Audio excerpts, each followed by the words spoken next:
allowed to do 3 techniques on which he's going to be judged and scored on. Now, the first 3 competitors will come up and do their self-defense techniques before they get scored.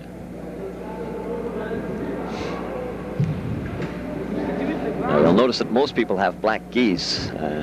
Kuxilwan people are very heavy in doing self-defense techniques at competitions. But you'll see the Indonesian stylists and Japanese stylists do it as well. Now what you just saw was the bow in.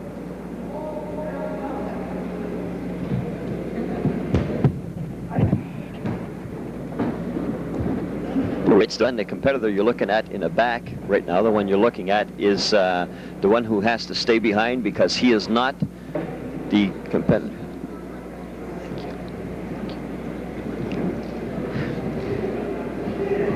So the other guy is attacking him. He's doing his first technique.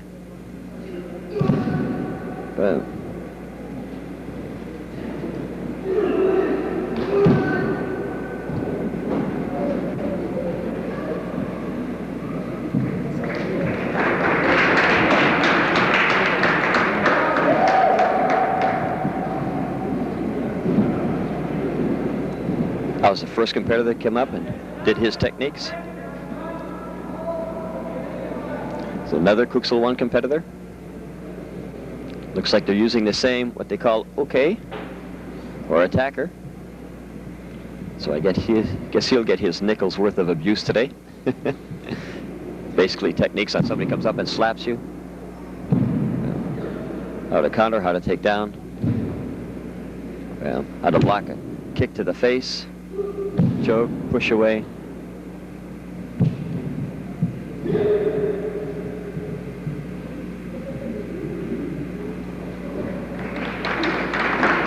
Notice they bow at the end of the thing, just the same as anything else they do. Everything is exactly the same.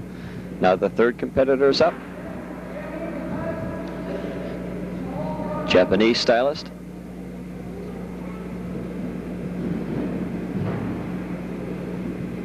What happens when they're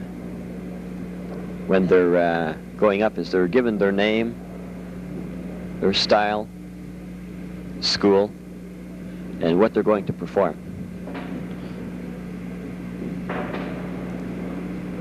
This is where a guy attacks the girl, throws her over. Bam, he's on top of her. She hits, goes into the throat, takes out the trachea, boom, throws him down, takes him out, has him locked totally. Now what she's got a set of thumb cuffs. She's going to put the thumb cuffs on him. She's put a lock on his joint to put him in so much pain that he will put his other hand behind his back, and if he doesn't, she will break his wrist, because the wrist going down to the elbow is finished. So here we have a totally incapacitated competitor. Now they get this type of a technique that you're looking at right now because at Cambrian College we teach all the police tactics as well as the self-defense for the law and security and the corrections people. Now you'll notice that the competitor went and bent down so that the center referee can unlock it, knowing that the handcuffs are on there, or the thumb cuffs, sorry, are on there nice and tight and solid, and there's no way he's going to get out of it. Looks like he might have to stay like that for the rest of his life because they can't get it off. Oh, unfortunately, I guess not. They got it apart.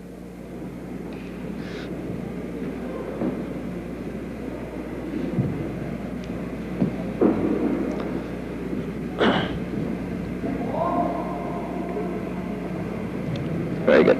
Now the first competitor goes up because you're going to be getting the scores. Scores are 6, 6.5, 6, 6, 6.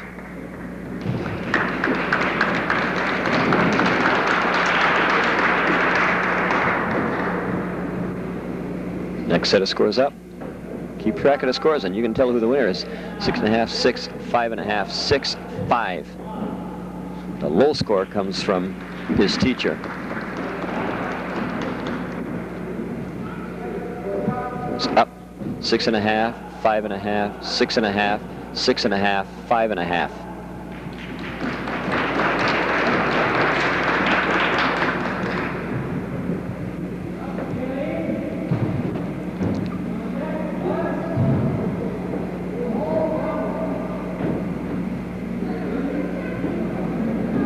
Aileen is up next. Now in the self-defense thing, well, you'll notice that if you are the one who is protecting yourself, you are not allowed to use a weapon. Only your opponent is allowed to use the weapon on you. Because don't forget, this is self-defense. It is not aggressive.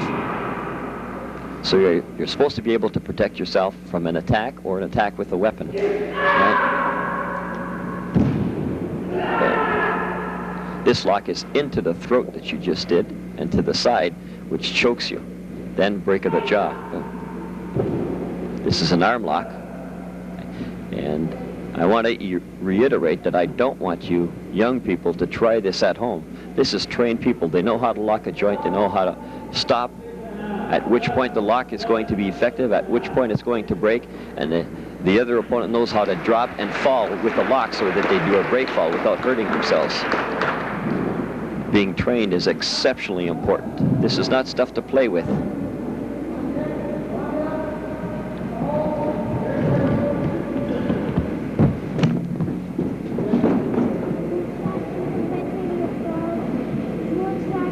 Buzz is explaining what he's doing, and also explaining the fact that this is a self-defense stick technique.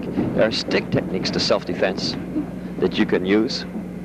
The stick or the jodo, okay, which is pulled down that way. You have eskrima, Kelly,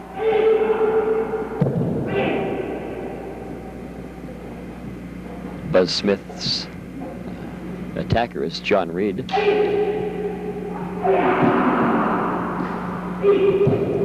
See the using the stick as a lock to the throat. What he's trying to do is cut off the carotid artery.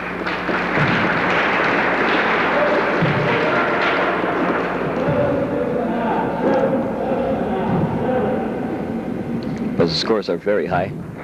Buzz's a consistent winner. You know that when Buzz's a competition, he's going to be one of the guys to beat.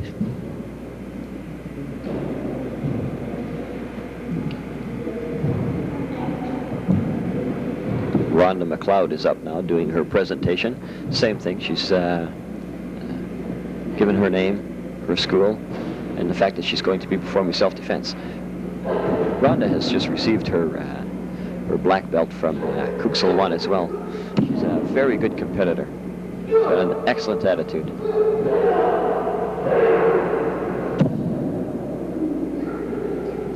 The techniques she's using are also very, very effective.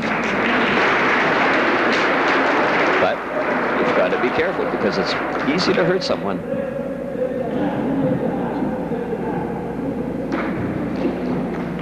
That was a good shot of the judges you had right there. The judges are Rudy Timmerman, Andy Kronowski, Don Benoit, Paul Van Cedars, and Lloyd Banks.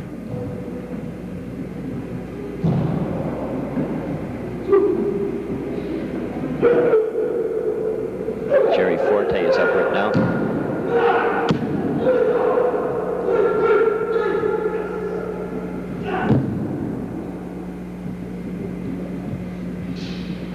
That was self-defense against 3 attackers.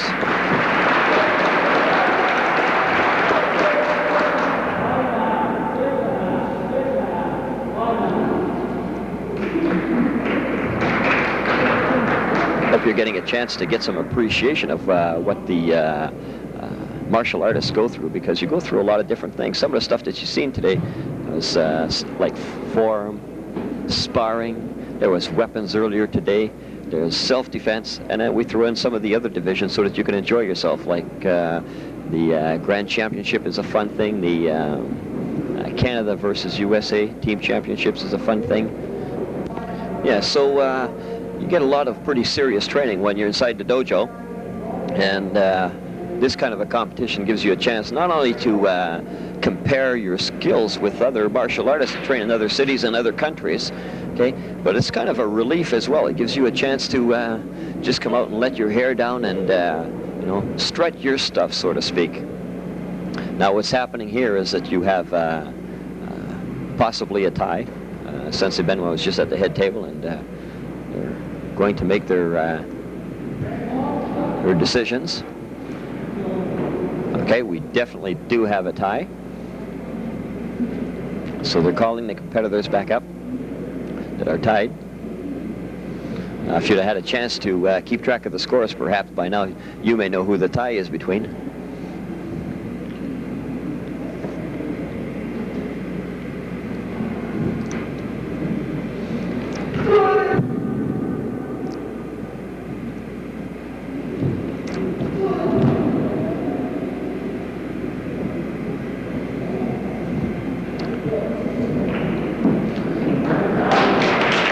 That was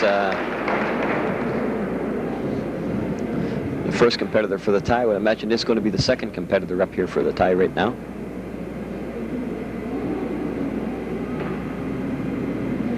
That's Carolyn Gaunt back up again.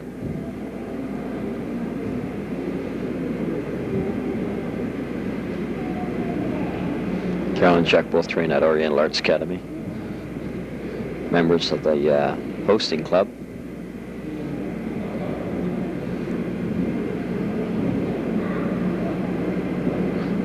Going to go through their techniques again.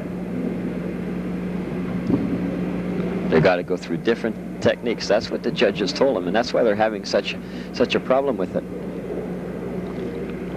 They're asking a judge to try and consolidate going through the techniques because they suddenly have to come through a routine. You have to understand that when you're competing in forums and then you're competing in sparring and then you compete in self-defense, you have all your routines and everything down set, and that's what you practice.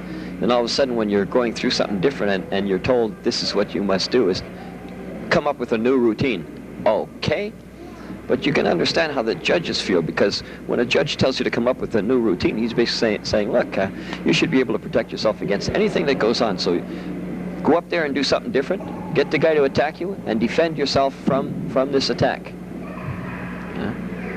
One of the techniques she just did is from the yellow belt syllabus of the jiu-jitsu. And did not come off very well, not as well as she wanted to. That's guaranteed. Judges now have to make a decision.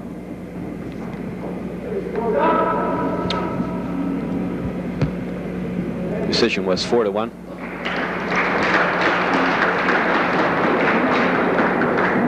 So that tie was probably for fourth place or for third and fourth. It was definitely not for one of the higher ones, which was first and second. But the decision's certainly been made. Competitors are lining up and they're going to wait for the judge's decision, which Don Benoit is going to announce in a second. Fourth place.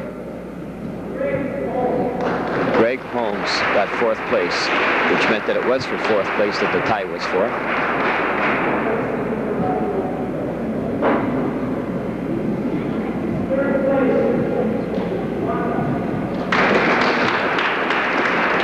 Third place went to Rhonda McLeod, Cooksville Sault Ste. Marie. Second place went to Gayleen from Travis City, Michigan.